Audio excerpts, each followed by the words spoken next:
Hello，大家好。网赚工具换了话题。俗话说，边框边篓是重在收口。到今天这期节目 ，Mac Pro 无线蓝牙升级改造项目完后，这台神奇的超性价比生产力工具，苹果的 Mac Pro 服务站呢，全新升级呢，也就到了尾声了。综合前边一共7集视频，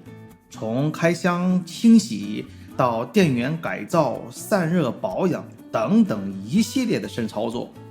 服务站最终呢平稳运行，剪辑 4K 视频呢都无卡顿，系统稳定是运行流畅，散热静音。但是呢，唯一不足之处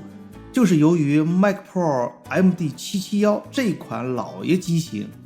原装的无线网卡型号呢是 BCM94322MC， 苹果官方的 Mac Pro 2012年技术规格给出的参数介绍，它是这样：随行、接力、隔空投送、FaceTime 电话接拨等等，这些目前已经普及到苹果生态圈的功能呢，全都不支持。这使得使用体验必定是大打折扣。这对于一项网赚事业中出现的不和谐景象，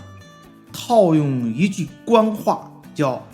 局势是险恶的，后果是严重的，我们要正告印度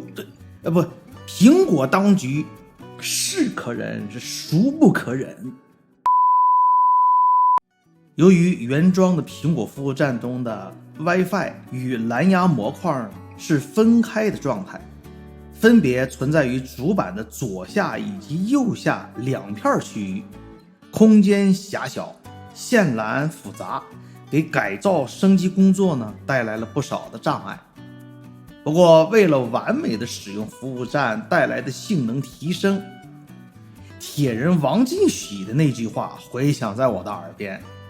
有条件上，没有条件创造条件也要上。无论如何错综复杂，无论多么艰难险阻，必须克服种种困难，迈过这最后的绊脚石。胜利一定是属于勇敢的中国人，我的。A few moments later， 需要更换以及购买的配件辅料包括：第一，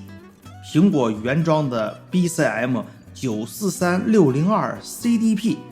蓝牙 4.2 WiFi 卡一块；第二，